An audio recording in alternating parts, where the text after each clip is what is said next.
नमस्कार दोस्तों, स्वागत है आपका।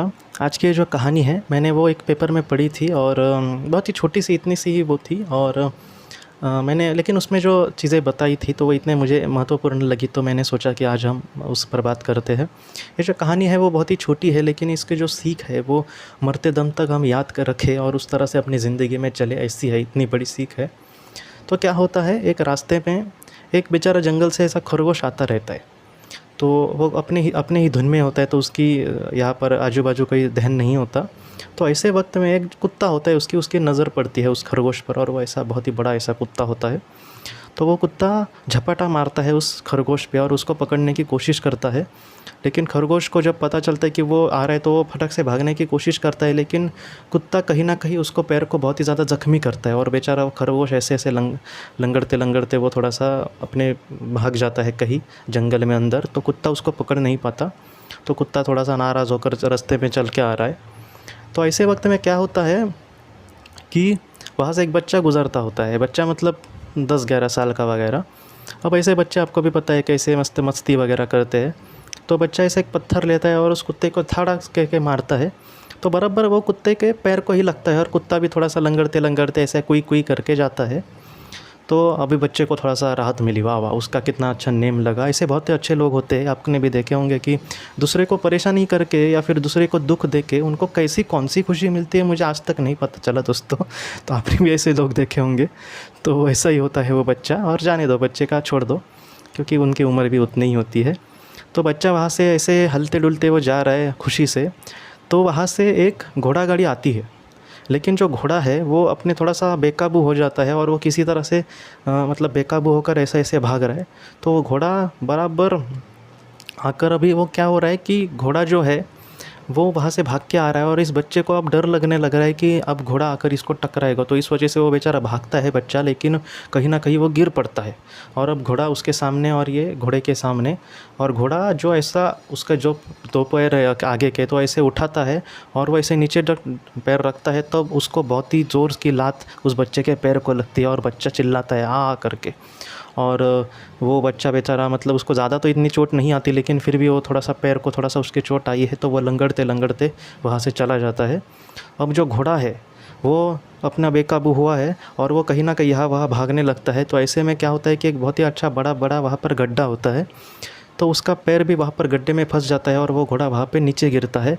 तो आखिर में ये भी उसका ही वही कहानी हो जाती है कि वो आखिर में घोड़ा भी लंगड़ते-लंगड़ते वहाँ से जा रहा है। इस कहानी को अगर आपने ध्यान से सुना होगा, आपको पता ही चल गया होगा कि सारे लोगों को सज़ा मिली। पहले तो मिली उस कुत्ते को, वो भी उसने किसको चोट पहुंचाई थी, तो वो खरगोश को पैर को उसने घायल कर दिया, तो कहीं ना कहीं उसको उसकी सज़ा मिली। दूसरी सज़ा मिली उस बच्चे को जिसने खामखा उसको पत्थर मारा। तीसरी सज़ा मिली घोड़े को जिसने उस बच्चे को मारा। तो दोस्तों, ये जो कर्म का नियम है या फिर कर्म का सिद्धांत है वो इसी तरह से चलता है। अब आप यही कहेंगे कि मैं किसी को जानता हूँ जिसने बहुत ही ज़्यादा बुरा किया है, उसके साथ तो कभी कुछ बुरा नहीं हुआ, या फिर मैंने अपनी ज़िंदगी में किसी बहुत हम तो अनगिनत लोगों का कभी कभी अच्छा करते हैं, आपने भी देखा होगा, लेकिन फिर भी हमारे साथ तो कभी अच्छा नहीं होता, ऐसा बहुत लोग कहते हैं। तो दोस्तों, मैं आपसे यही कहना चाहता हूँ कि ये जो चीज़ें हैं वो होती है, हमें 100% होगी। हमने अगर किसी का अच्छा किया है या फिर हमने अगर किसी का बुरा किया है तो कहीं ना कहीं ये सारी चीज़ें हमारे सामने आएंगी उसका फल लेकर।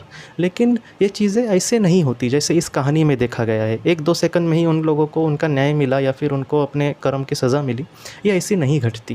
ये सारी चीज़ें कभी कभी 1 साल लगाती है, कभी कभी 100 साल लगाती है, कभी कभी ऐसा भी देखा गया है कि दोस्तों 1000 साल भी लगते हैं इन सारी चीज़ों में।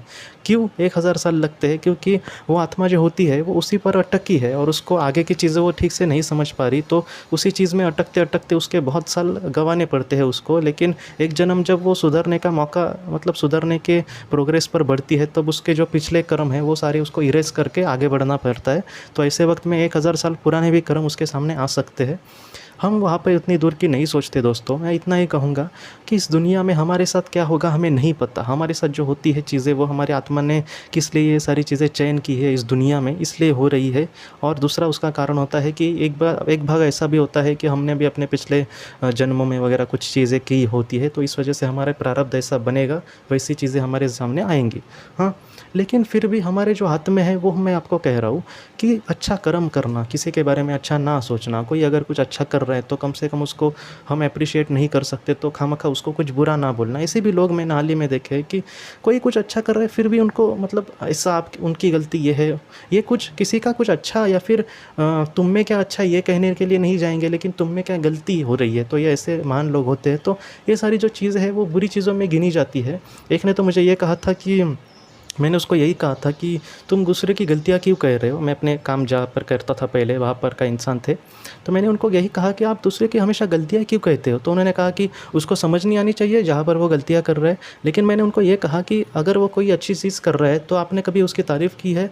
नहीं, वो मैं ऐसे वो वैसे, मतलब ऐसी ही चीज़ें होती है दोस्तों। अगर आज ये इंसान दूसरे की गलतियाँ कह रहा है तो एक जन्म ऐसा भी होगा, आज भले आज जन्म में वो कुछ बड़ा होगा इंसान, लेकिन एक जन्म वहाँ पर ऐसा होगा कि जहाँ पर इसकी ही गलतियाँ निकालने वाले सब लोग होंगे और ये सोचेगा कि मैं अगर कुछ अच्छा कर रहा हूँ तो उसकी तो तारीफ़ कोई नहीं कर रहा।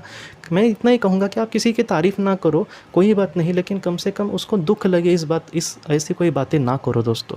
तो ये जो कर्म है या फिर कर्म का सिद्धांत है वो हमारा पीछा करेगा ही, हम उससे भाग नहीं सकते। लेकिन हम अपने जीवन में आगे किस तरह से बढ़े, या फिर मैं कम से कम मैं ये तो नहीं कह सकता कि मैं किसी का बहुत ही अच्छा कर सकता हूँ, लेकिन मैं ये दिल खोल के कह सकता हूँ कि मैं किसी का कम से कम बुरा नहीं करूँगा।